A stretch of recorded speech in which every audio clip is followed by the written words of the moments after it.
Compteur en herbe. Chagrin d'éléphant par Pénélope Jossen. Amande et Philémon ne se séparent jamais. Le matin, ils se réveillent ensemble, ils s'habillent ensemble, ensuite ils jouent. Puis, ils mangent ensemble. Mais le soir, Philémon n'a pas le droit d'aller dans la baignoire avec Amande parce qu'un éléphant en peluche, ce n'est pas un jouet de bain. Un jour, Amande reçoit un paquet de la part de sa tante.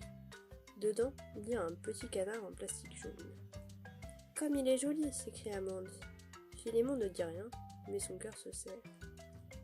À l'heure du bain, Amande pose Philémon sur le bord de la baignoire et prend le canard avec elle.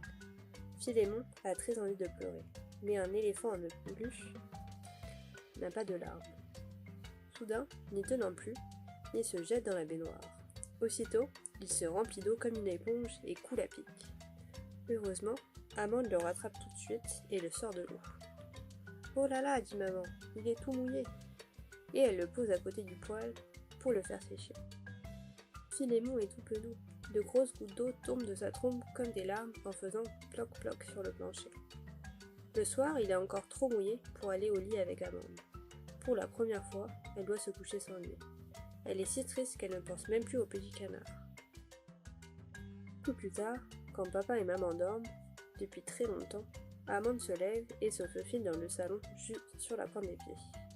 Philémon, encore humide, tremble de froid. Amande le prend dans les bras et le serre très fort. « Je t'aime, Philémon » lui chuchote-t-elle tendrement. Puis, elle se frotte avec une serviette de bain pour finir de le sécher. Philémon sent son cœur se réchauffer peu à peu.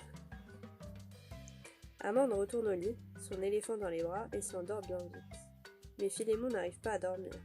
Il pense au petit canard tout seul sur la table de la cuisine. Alors il se lève sans faire de bruit. Pour aller le chercher. Tout doucement, il le dépose dans le lit. Amande ouvre un œil et sourit. Puis ils se rendorment tous les trois jusqu'à l'heure du petit déjeuner.